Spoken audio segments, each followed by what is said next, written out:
최강 시사. 김경래 최강 시사 2부 시작합니다. 정계 복귀를 선언한 안철수 전 대표 모레 19일 귀국합니다. 최근에 이런 말을 남겼죠. 컴퓨터 바이러스를 잡다가 이제는 낡은 정치 바이러스를 잡고 있다.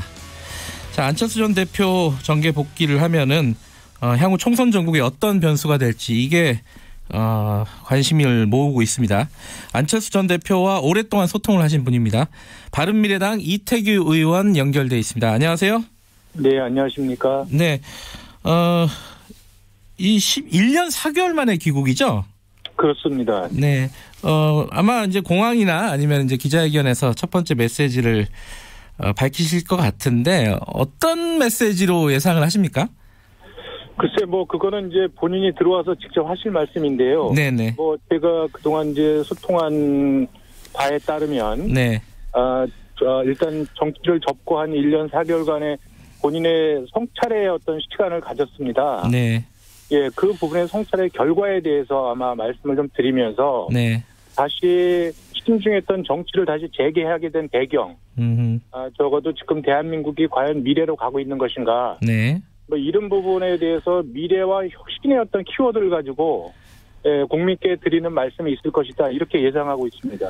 아마 예를 들어 자유한국당하고 손을 잡겠다, 바른미래당에 가겠다 이런 식의 구체적인 얘기는 안 하겠죠. 처음부터는. 아마 그 부분에 대한 어떤 방향성에 대해서는 아마 말씀이 있을 것으로 그렇게 알고 있습니다. 그런 차원에서 좀 궁금한 거는 이제 귀국을 하고 나서 스케줄이 어떻게 되느냐, 누구를 처음 만나느냐, 이게 아마 관심사일 거예요. 정치권에서는. 지금 정해진 게 있습니까? 꼭 그렇지는 않습니다. 지금 많은 분들이 이제 안 대표하고 만났으면 좋겠다고는 이제 직간접적인 네. 그 당내외 인사들이 요청이 있는데 네. 이제 그런 분들도 다 만나봐야 된다고 생각이 들고요. 예. 그리고 이제 또 만남이라는 게 이제 상대방의 일정도 있고 그런 거 아니겠습니까? 네네. 하나하나 좀 구체적으로 여쭤볼게요.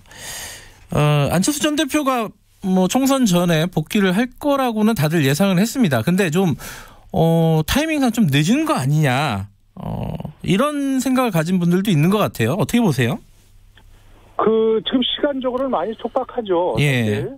근데 제가 지난해 8월 달에 독일에서 안 대표랑 만났을 때, 네. 그때 사실 본인은 정치 재개 의사가 거의 없었어요. 아, 그래요? 예. 그래서 많이 잘못 알려져 있고, 네. 그래서 정치 재개를 하는데 굉장히 좀 신중한 입장을 갖고 있다고 제가 주변에 이야기를 했는데, 이제, 일부 언론에서 무조건 추석 전에 돌아온다, 이렇게 일방적으로 만들어낸 측면이 있어서, 예. 그래서 사실 2일날 정치 재개 선언을 하셨을 적에 3일 전에 30날 제가 통화를 했습니다. 네. 그래서 그때도 이제는 정치 일정상 시간적으로 결정을 하셔야 된다. 정치를 다시 재개하실지, 네. 아니면 정치랑 조금 더 거리를 두고 그냥 해외에 계속 계실지, 예. 이 부분에 대한 판단이 필요하다, 이렇게 말씀을 좀 드렸고, 네. 그래서 본인이 좀 최종적으로 결심을 하겠다고 시간을 조금 더 보자. 이래고 이제 한 3일 있다가 정치 재개를 결심하신 거거든요. 네. 조국 법무부 장관 사태 이후에, 네. 굉장히 많은 분들이 정치 재개를 아마 요청을 하셨던 걸로 제가 알고 있습니다. 네네. 그래서 한국 사회가 더 이상 이렇게 가서는 안 된다고 하는, 네. 그런 주문 속에서 아마 더 많은 고민이 있었던 걸로 그렇게 이해하고 있습니다. 일단 어디랑 손을 잡느냐, 혹은 독자적인 세력을 구축하느냐, 여러 가지 이제 말들이 나오고 있는데, 일단 가장 좀 여러 가지 시나리오 중에 하나로 얘기되는 것들이 유승민계 중심의 세보수당에 합류할 가능성.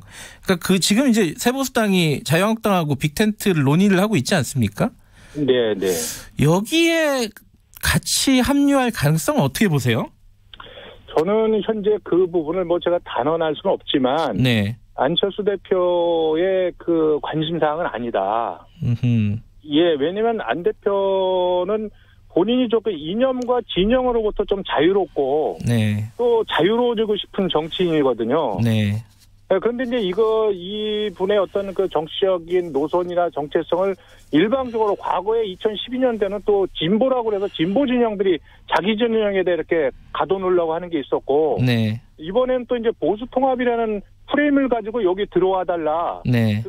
우리 통합 대상이다. 이런 식으로 이렇게 이제 안 대표하고 일체 이런 부분에 어떤 최소한의 어떤 교감이나 소통도 없이 지금 이것이 진행되고 있지 않습니까? 네. 예, 여기에 대해서는 안 대표는 사실 관심이 없고 또 그런 식의 어떤 프레임에 참여하기가 어렵다. 그래서 보다 개인적으로는 저는 안 대표 입장에서 본다면 지금 기존의 틀에서 벗어난 좀 다양성의 모색이 필요하고 네. 또 새롭고 혁신적인 고민이 있어야 되는 거 아니냐. 이런 쪽에 가깝고 그런 쪽에서 아마 문제를 풀어가지 않겠는가 이렇게 생각하고 있습니다. 그러니까 뭐 정치공학적인 통합 논의엔 참여할 의사 없다 이렇게 밝히기도 했어요. 그런데도 불구하고 자유한국당 쪽 뭐 예를 들어 황교안 대표 같은 경우에는 물밑 접촉 안전 대표랑 계속 하고 있다. 함께 하자. 안 하겠다는데 이쪽에서는 계속 러브콜 보내고 있습니다. 이건 어떻게 받아들이시나요? 글쎄 아무래도 이제 지금 그 야권이 단일 대오를 형성을 해야 된다는 그 물밑 여론이 있는 것은 분명합니다. 네네. 예, 그렇게 해서 현재 문재인 정부하고 총선에서 1대1로 대결을 해야 된다 이런 주장들이 많이 있는데 안 대표는 현재 어떤 그 진영 간의 대결, 네. 뭐 이런 부분은 또 극복해야 될 어떤 체제다 이렇게 보고 계시는 거고 네. 이런 진영 진보다 보수다 좌파다 우파다 이런 진영 간의 대결 체제보다는 미래지향적인 새로운 혁신 대안 체제 이런 부분을 좀 고민해야 되는 거 아니냐. 그래서 이제 정치의 이 패러다임 자체, 네. 이 87년 민주화 이후에 한국 정치를 지배해온 어떤 이념과 진영의 대결을 이제는 조금 실용 정치의 패러다임으로 바꿔서 합리적인 개혁의 흐름을 좀 만들어보자 이런 인식을 갖고 계신다고 보면 됩니다. 그러니까 실용적인 뭐 합리적인 패러다임 바꾼다 이런 건 좋은데 이제 현실 정치에서는 어떻게 일이 진행될 것이냐 이 부분이 궁금한 거잖아요. 그래서 그 중에 하나가 또 하나 가능성 있는 게 바른미래당으로 다시 들어가는 거예요. 복귀하는 겁니다. 근데 이게 손학규 대표의 입장이 명확하지가 않은 것 같아요. 이거는 가능성 얼마나 보세요? 저는 만약에 손학규 대표가 지난번에 의원들한테 이야기한 대로 안철수 대표가 돌아오면 본인은 미련 없이 물러나겠다. 뭐 이렇게 해서 실질적으로 그거를 실천하신다면 아마 안철수 대표도 당으로 복귀하는 문제를 저는 굉장히 진지하게 조금 검토할 거라고 이렇게 생각이 듭니다. 예, 그런데 이제 이거는 사실 이제 손학규 대표의 결심이 있어야 되는 거 아니겠습니까? 예, 저는 이제 그런 측면에서 손학규 대표가 본인이 하신 말씀에 대해서 뭔가 진실성 있게 빨리 어떤 그 모습을 좀 보여줬으면 좋겠다. 예, 뭐 그것이 만약에 또 어떤 그 정치적인 어떤 그 수사에 불과했다면 저는 뭐 안철수 대표가 이 당 복귀나 뭐 이런 부분들은 굉장히 조금 어렵지 않겠는가. 사실상 당으로 돌아오지 말라고 막는 거 아닌가 이렇게 이해하고 있습니다. 근데 그런 차원에서 보면은 손학규 대표하고 뭔가 만남이 이루어지고 대화가 진행이 될 가능성이 높다고 보겠네요. 뭐 꼭 그런 차원이 아니더라도 일단 돌아오시면 당내의 주요한 분들 또 의원들하고는 기본적으로 저는 그 만남이 있을 것으로 이렇게 알고 있습니다. 또 하나가 이거는 이제 대한신당이나 민평당, 민주평화당 바른미래당 일부 의원이 있지 않습니까?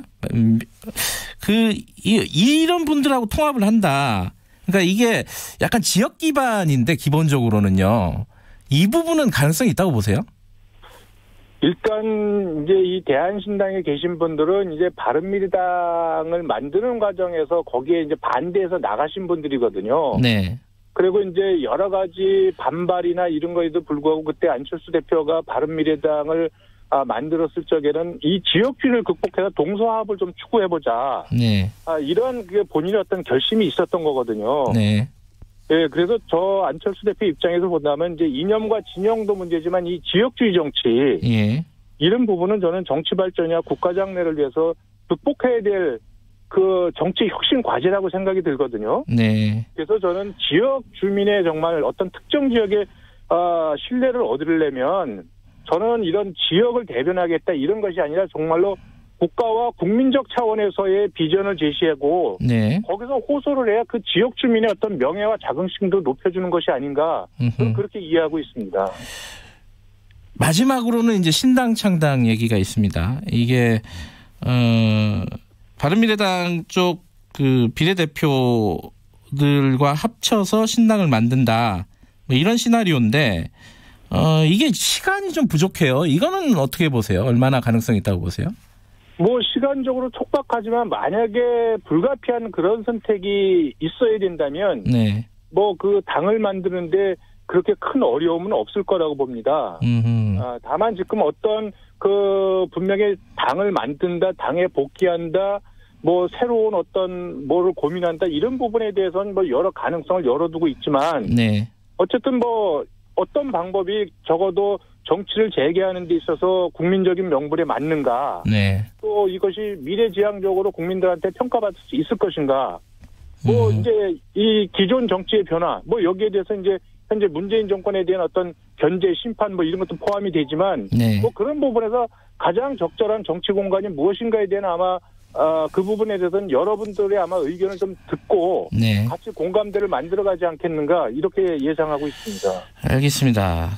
근데 이게 지금 이제 안철수 전 대표 귀국을 하면은 어느 정도의 변수가 될 것이냐, 총선 국면에서 지금 좀 예전의 안철수가 아니지 않느냐.